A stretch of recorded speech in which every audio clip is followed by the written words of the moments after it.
अस्सलाम वालेकुम। ये वीडियो जो है रेशनल और इर्रेशनल नंबर्स के ऊपर है। बहुत सारे स्टूडेंट्स ने मुझे बताया कि इस पर भी एक वीडियो बनाए क्योंकि हम जो है रेशनल और इर्रेशनल नंबर्स की पहचान नहीं कर पाते। तो इसमें जो है इनको मसला था, तो मैंने सोचा इस पर भी एक वीडियो बना लूँ। तो रेशनल और इर्रेशनल नंबर्स का जो मेन डिफरेंस है वो ये है कि रेशनल नंबर्स उनको कहते हैं which can be expressed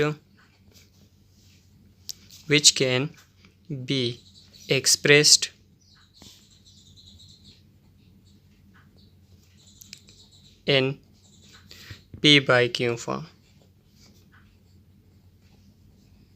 ठीक है, जिसको हम p बाई क्यू शक्ल में लिख सकते हैं। उन नंबर्स को हम क्या कहेंगे? Rational numbers. ठीक है, अब रैशनल नंबर्स कौन कौन से हैं? हम अगर 1 2 3 और इसी तरह 4 और चलते जाएं डॉट डॉट डॉट, तो ये सारे नंबर्स जो है ये रैशनल नंबर्स है, क्योंकि ये हमने बहुत छोटे छोटे क्लासेस में पढ़ा है कि हर नंबर के नीचे जो है 1 ज़रूर होता है। तो ये हम इसलिए नहीं लिखते क्योंकि 2 को अगर 1 पर डिवाइड करेंगे तो वापस 2 आता है। ठीक है, तो इसलिए ये 1 जो है हम लिखते नहीं है, लेकिन अगर जब हमें ज़रूरत पड़ती है तो इसको फिर हम जो है ज़ाहिर भी कर लेते हैं। तो इन सब के नीचे 1 है, इसका मतलब ये है कि इसको हम p बाई क्यू फॉर्म में लिख सकते हैं, 1 डिवाइडेड बाई अनदर। ठीक है, तो इस तरह के नंबर्स को जो है हम रैशनल कहेंगे। ठीक है, या फिर अगर फ्रैक्शंस में कोई नंबर्स आ जाएं 3/4 22/7 एट्सेट्रा जितनी भी हो, ठीक है, 7/8 आ जाए, तो ये सारे नंबर्स जो है ये रैशनल नंबर्स है। ठीक है, लेकिन अगर कोई हिंसा अंडर रूट के अंदर आ जाए, अब अगर देखें हम अंडर रूट 5 हो, तो इसको हम p बाई क्यू फॉर्म की शक्ल में जो है p बाई क्यू की शक्ल में इसको हम नहीं लिख सकते। ठीक है, इसी तरह अंडर रूट 7 को देखें। ठीक है, तो इसका मतलब ये नहीं है कि हर हिंसा जो भी अंडर रूट में आ जाए वो इर्रेशनल होगा। ठीक है, इसका ये मतलब बिल्कुल भी नहीं है।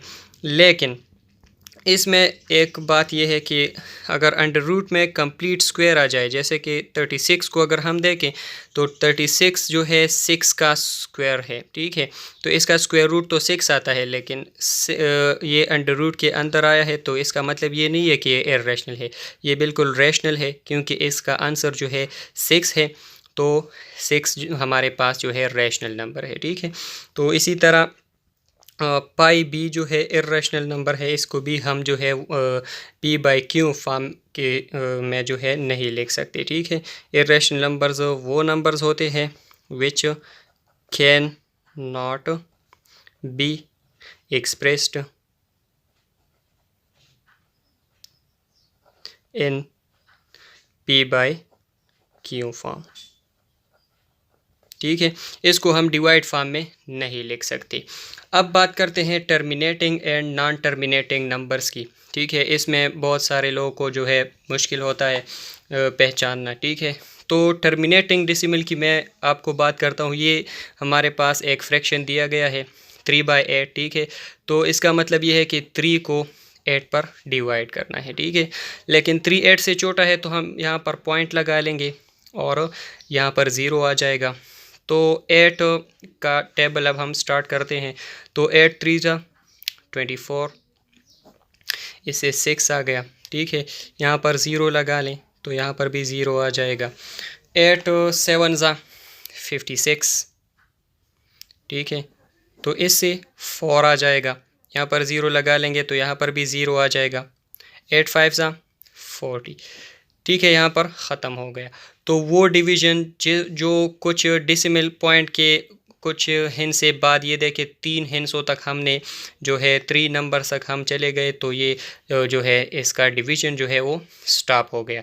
तो इसका मतलब ये है कि ये टर्मिनेटिंग है। इस तरह के नंबर्स को हम कौन से नंबर कहेंगे? टर्मिनेटिंग। ठीक है, अब नॉन टर्मिनेटिंग कौन से नंबर्स हैं? आप देखें, 2 को अगर मैं 3 पर डिवाइड करूं, 2 डिवाइडेड बाय 3, तो मैं पॉइंट लगा लूँगा यहाँ पर और यहाँ पर 0 आ जाएगा। तो 3 6 जा 18, यहाँ पर 2 आ जाएगा। तो यहाँ पर अगर मैं 0 लगा दूँ तो फिर यहाँ पर 0 आ जाएगा। तो फिर से 3 6 जा 18 तो फिर से 2 आ जाएगा और फिर से जो है 0 लगा लूँगा मैं इसके साथ, 3 6 18। इसी तरह मैं जितना भी यहाँ पर करता रहूँ ये 6 6 6 6 ये आता रहेगा, ठीक है। तो ये ख़त्म नहीं हो रहा है, इसका डिवीजन जो है ना वो कंटिन्यू है। तो इस तरह के नंबर्स को हम जो है नॉन टर्मिनेटिंग नंबर्स कहते हैं, नॉन टर्मिनेटिंग नंबर्स। अब नॉन टर्मिनेटिंग नंबर्स के जो है दो किस्म है, ठीक है। एक होता है रिपीटिंग और एक होता है नॉन रिपीटिंग, नॉन रिपीटिंग। अब रिपीटिंग कौन सा है और नॉन रिपीटिंग कौन सा है? रिपीटिंग वो नंबर होता है जो डेसिमल के बाद जो है रिपीट होता जाए। अब देखिए ये रिपीटिंग डेसिमल है, अब देखिए ना 0.6666, तो इसको हम इस तरह भी लिख सकते हैं कि 0.6 बार। इसका मतलब ये है कि ये कंटिन्यू है लेकिन ये रिपीट हो रहा है, ठीक है। तो जो रिपीट हो रहा हो उसको हम नॉन टर्मिनेटिंग रिपीटिंग डेसिमल कहेंगे, ठीक है।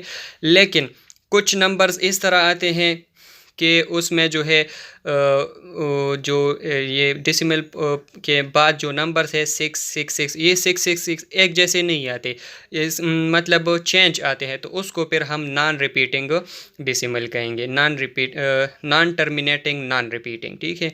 तो रिपीटिंग वाले जो होते हैं ये, अब टर्मिनेटिंग को के जो डेसिमल होते हैं ये भी रैशनल होते हैं, ठीक है। और जो नॉन टर्मिनेटिंग रिपीटिंग होते हैं ये भी रैशनल होते हैं, ठीक है।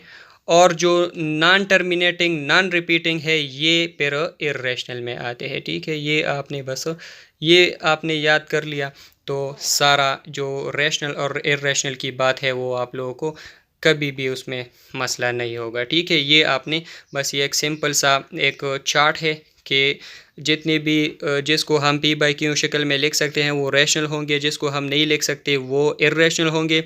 और फिर टर्मिनेटिंग और नॉन टर्मिनेटिंग में जो टर्मिनेटिंग डेसिमल्स हैं, जो टर्मिनेटिंग नंबर्स है वो भी रैशनल है। और फिर नॉन टर्मिनेटिंग में जो रिपीटिंग है वो भी रैशनल है।